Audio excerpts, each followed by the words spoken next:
I'm talking about the kind of diplomacy that's going to end the destruction of your country. Yes, but if you are Mr. not President, strong... Mr. President, with respect, I think it's disrespectful for you to come to the Oval Office and try to litigate this in front of the American media. Right now, you guys are going around and forcing conscripts to the front lines because you have manpower problems. You should be thanking the President for trying to bring an end to this conflict. Have you ever been to Ukraine that you say what problems we have?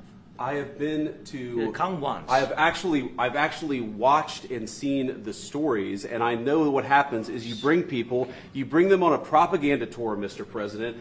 Do you disagree that you've had problems bringing people into your military? We have problems. And do you think that it's respectful to come to the Oval Office of the United States of America and attack the administration that is trying to prevent the destruction of your country? A lot of questions. Let's start from the beginning. Sure. First of all, during the war, everybody has problems. Even you, but you have nice ocean and don't feel now, but you will feel it in the future.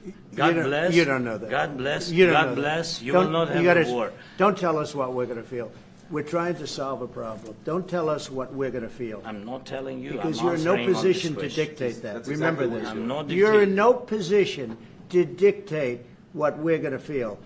We're going to feel very good. You will feel influence. We're going to feel very good and very strong. You will feel influence. You're right now not in a very good position.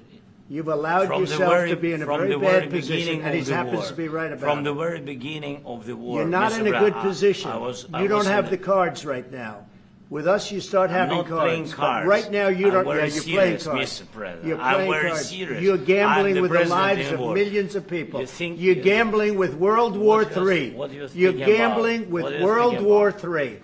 And what you're doing is very disrespectful to the country, this country. It's with back all to respect you. to your Far country. more than a lot of people said they respect. should have. Have you said thank you once? A lot of times. No, in this Even entire meeting, today. have you said thank Even you? today. You went to Pennsylvania and campaigned for the opposition in October. Offer some words of appreciation for the United States of America and the president who's trying to save your country.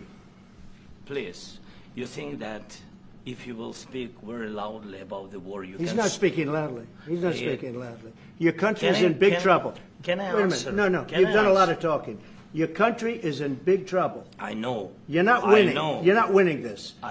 You have a damn good chance of coming out okay because of us. Mr. President, we are staying in our country, staying strong from the very beginning of the war. We've been alone, and we are thankful. I said thanks you haven't in been this alone. cabinet, You and haven't not been only alone. in this cabinet. We gave you, through I this said stupid president, $350 billion.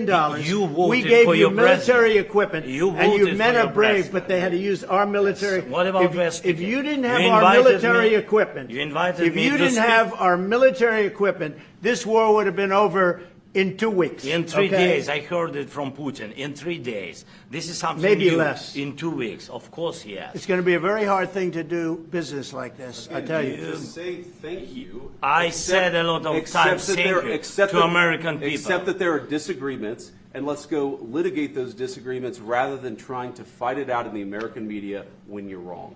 We know that you're wrong. But you see, I think it's good for the American people to see what's going on out here. I think it's very important. That's why I kept this going so long. You have to be thankful. You don't have the cards. Thankful. You're buried there. Your people are dying. tell you You're again, running low I on know. soldiers. Don't, please, you're running Mr. low on President. soldiers. It would be a damn good thing. Mr. And then President. then you tell us, I don't want a ceasefire. I don't want a ceasefire. I want to go, and I want this.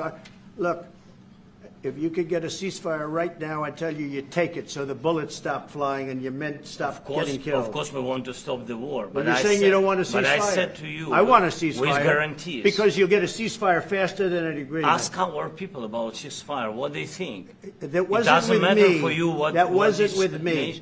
It That was wasn't with with a you. guy named Biden, who was not a smart person. But this That is was your, with, this that was is with your Obama. president. It was your president. Excuse me. That was with Obama, who gave you sheets, and I gave you javelins. Yes. I gave you the javelins to take out all those tanks. Obama gave you sheets. In fact, the statement is Obama gave sheets and Trump gave javelins. You got to be more thankful, because let me tell you, you don't have the cards. With us, you have the cards. But without us, you don't have any cards.